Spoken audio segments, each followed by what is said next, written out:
Well, good morning, Miss Morgan's kiddos. I know you're saying it back because I miss it. I miss hearing that in the morning. Miss chatting with you guys, giving you the rundown of our day, taking attendance.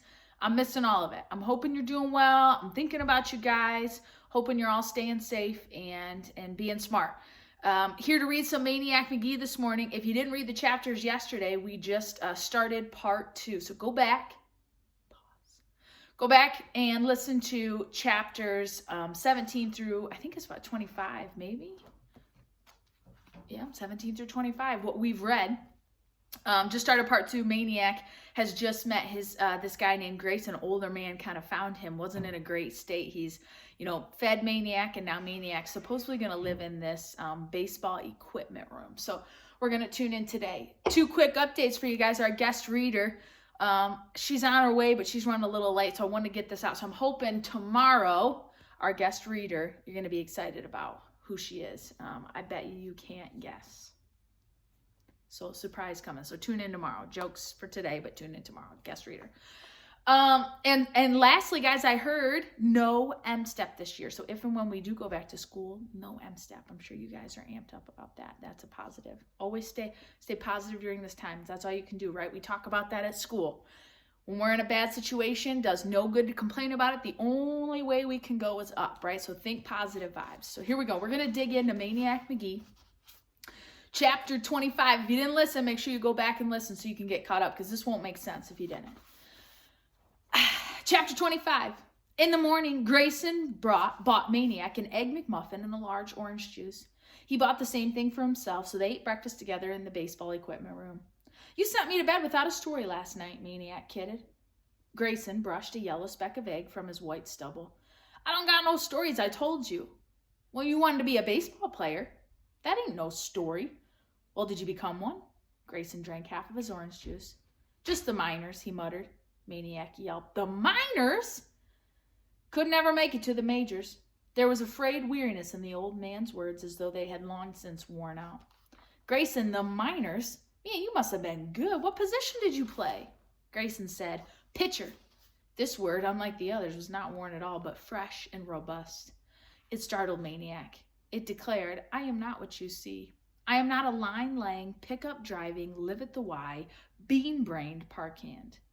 I am not a rickety, whiskered, worm chow. I am a pitcher." Maniac had sensed there was something more to the old man. Now he knew what it was. "Grayson, what's your first name?" The old man fidgeted. "Earl, but call me Grayson. Like everybody." He looked at the clock on the wall. "Gotta go." "Grayson, wait. I'm late for work and you ought to be in school." He was gone. Grayson returned at noon bearing Zeps and sodas and was not allowed to leave until he told Maniac one story about the minor leagues. So he told the kid about the first day in the minors with Bluefield, West Virginia, in the Appalachian League, Class D. "Can't get no lower than that," he told the kid. "That's where you broke in. Don't have a D-ball no more." He told about thumbing a ride to Bluefield, and when he got there, going up to a gas station attendant and asking which way to the ballpark. And the gas station man told him, "Sure, but first I gotta ask you something. You're a new ball player, right? Just coming on board." And Grayson said, "Yep, that's right." And the man said, "I thought so. Well, then you're just going to want to make your way to the first stop right over there." He pointed across the street. "That there restaurant, the Blue Star. You just go right in there, sit yourself down, tell the waitress you want the biggest steak on the menu and anything else you want to, because it's all on the house.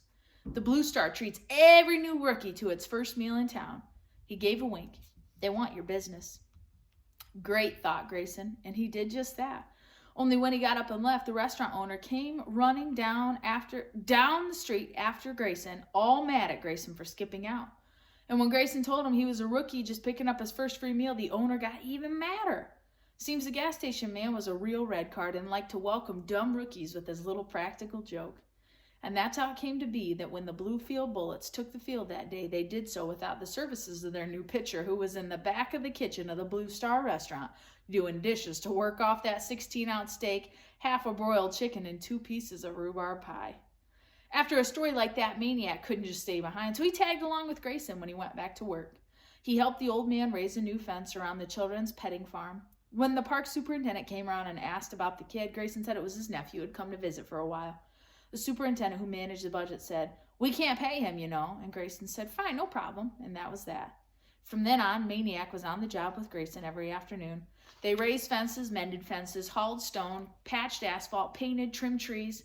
They ate breakfast, lunch, and dinner together, sometimes in the equipment room, sometimes at the restaurant. They spent weekends together. All the while, Grayson told baseball stories, insisting all along, I ain't got no stories. He told about the Appalachian League and the Carolina League and the Pecos Valley League and Buckeye and the Mexican Leagues, about the Padua Twin Oaks and the Natchez Pelicans and the Jessup Georgia Browns and the Laredo Laureates and all the minor league teams, minor league baseballs. Sleazy hotels, sleazy buses, sleazy stadiums, sleazy fans, sleazy water buckets. Curveballs and bus fumes and dreams of the majors, clean sheets and an umpire at every base. Funny stories, happy stories, sad stories, just plain baseball stories. The happiest story being the one of the Willie Mays' very last at-bat in the minors league before he went up to the New York Giants in immortality. Well, it was old Grayson himself who had last crack at Mays in the 9th inning of the game with the Indianapolis. And what did Grayson do? All he did was set the say hey kid down swinging on 3 straight curveballs. The status story was one about the scout who came down from the Toledo Mud Hens. The Mud Hens had a roster slot, and the scout had a notion to fill it with a pitcher with a wicked curveball, name of Earl Grayson. This was Grayson's big chance, for the Mud Hens were Class AAA ball, one short step from the majors. The night before the game, Grayson spent half of it on his knees by his bed praying, and even 5 minutes before the game in the dugout, he bent down, pretended to tie his shoe, and closed one eye and prayed, please let me win this ball game. Which was something, since he had never gone to church in his life. God must have fainted, he told Maniac. And indeed, maybe God did, or maybe he only listened to the major leaguers, because Grayson took the mound and proceeded to pitch the flat-out awfulest game of his life. His curveball wasn't curving, his sinker wasn't sinking, his knuckler wasn't knuckling. The batters were teeing off as it was the invasion of the Normandy beaches. Before the 3rd inning was over, the score was 12-0, and Grayson was in the showers. He was 27 years old then, and that was the closest he'd ever get to the big show. He hung on for 13 more years, a baseball junkie, winding up in some hot tamale league in Guantanamo, until his curveball could no longer bend around so much as a chili pepper, and his fastball was slower than a senorita's answer. He was 40, out of baseball, and for all intents and purposes, out of life. All those years in the game, and all he wanted to do was all he was fit to do was clean a restroom, or sweep a floor, or lay a chalk line, or far, far down the road, tell stories to a wide-eyed homeless kid. Chapter 26. That's only 3 pages. We're close. It was impossible to listen to such stories empty-handed. As soon as Grayson started one, Maniac would reach into one of the equipment bags and pull out a ball or a bat or a catcher's mitt, sniffing the scuffed horsehide aroma of the ball, rippling the fingertips over the red stitching. It's hard to say how these things can make the listening better, but they do. And for Maniac, they did. And of course, as happens with baseball, one thing led to another, and pretty soon the two of them were tossing a ball back and forth. And then they were outside where the throws could be longer, where you could play pepper on the outfield grass with the Legion field, the old man pitching, the kid taping grounders, where you could shag fungos, the old man popping high flyers, the kid chasing them down. And now the stories were mixed with instructions. The grizzled rickety coot showing the kid how to spray liners to the opposite field, how to get a jump on a long fly even before the batter hits it, how to throw the curveball. Stiff, crooked fingers that grappled clumsy with crimpet wrappers, curled naturally around the shape of a baseball. With a ball in his hand, the park handyman became a professor. As to the art of pitching, of course, the old man could show and tell, but he could no longer do, except for one pitch, the only one that he had left in his repertoire from the old days. It was called the stop ball. It nearly drove Maniac goofy. The old man claimed he discovered the stop ball one day in the Texas League, and that he was long gone from baseball when he perfected it, unlike most pitches. The stop ball involved no element of surprise. On the contrary, the old man would always announce it.